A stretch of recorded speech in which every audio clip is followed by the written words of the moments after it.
Hey guys, welcome back to 90 Feet from Home. I'm your host Ashley, and today we're going to talk about double and triple plays. Now, a double play is an accomplishment you're going to see in almost every major league game, but you're really going to notice as you continue to watch baseball that there are some tandems at second and shortstop that are just tremendous at turning these double plays. They make it look like an art. We're talking about guys like Lou Whitaker and Alan Trammell going back to the 1984 Tigers. These are guys that just turn it into kind of a dance, and it's very impressive to watch. Now, even more impressive than a double play is a triple play, which is much harder to turn, so you're far less likely to see one of them in a season, and if one does come up, it's definitely going to make the highlight reel for the following day. So a double play is what happens when two offensive players, or base runners, are thrown out on the same play. Now, the most common form of this is if it's a ground ball with a runner on first base. This gives the infield an opportunity to throw that runner, who's coming from first to second, out at second base, and then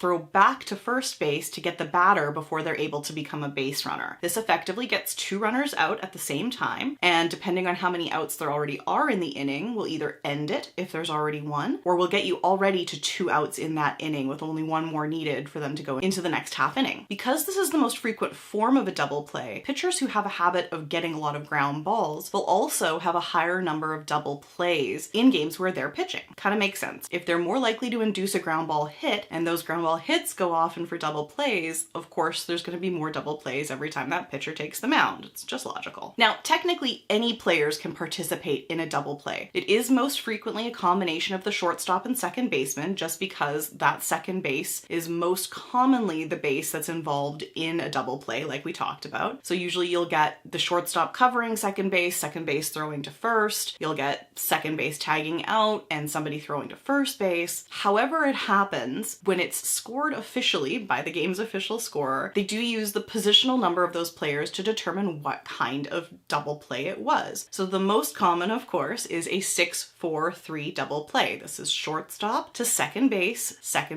to first. 6 being shortstop, 4 being second base, and 3 being first base. And we covered that in the positions and lineups video, which I will link up here, so that you can remember who gets those numbers and how they're assigned and how lineups are built. But yeah, 6-4-3 is probably the most common one, but there are ones that involve a pitcher, so you might get a 1-2-3 double play, which would be somebody getting tagged out at home plate and then the catcher throwing to first base to get the other out, which would be very impressive, but definitely something that can happen. So a triple play is much rarer, of course, and this is what happens when you get 3 offensive outs on the same play. And so there's a higher degree of difficulty here, of course, because of how quickly it has to happen in on those base paths, having 3 runners in the mix. It's not a common thing, and it is pretty cool to see when it does happen. So of course, there's a reason these are rarer, and it's because you have to have a very specific set of circumstances in order for one to happen. First of all, you can't have any outs in the inning. Otherwise, there's no point in getting a triple play because you already have an out. You just need a double play. Also, you need to have 2 runners on base in order for it to work, because that batter being converted to a runner then becomes the third person in play. And of course, you have to get all 3 of your base runners out at that point. So the most common way for this to happen is that an infield ball gets hit. And because those runners will be on the move, trying to make room for the new base runner or trying to score, most of them will have already advanced off the bag, giving the defense an opportunity to tag those players out. Now, there is such a thing as an unassisted triple play, but these are incredibly rare. Obviously much more rare than just a triple play on its own.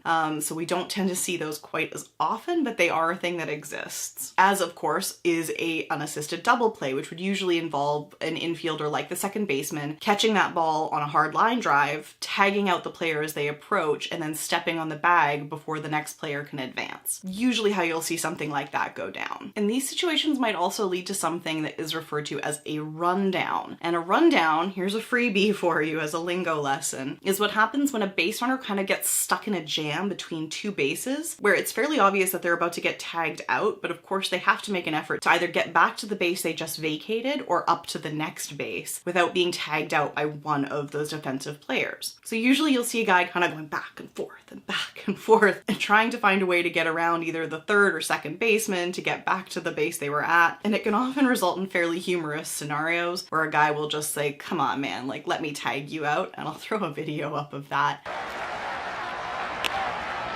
now Harrison will pop between second and third, and Mejia will run right at him. Harrison will try and stay in a rundown long enough to get Polanco there. Safe. He's still in the rundown, and he is still safe. Unbelievable!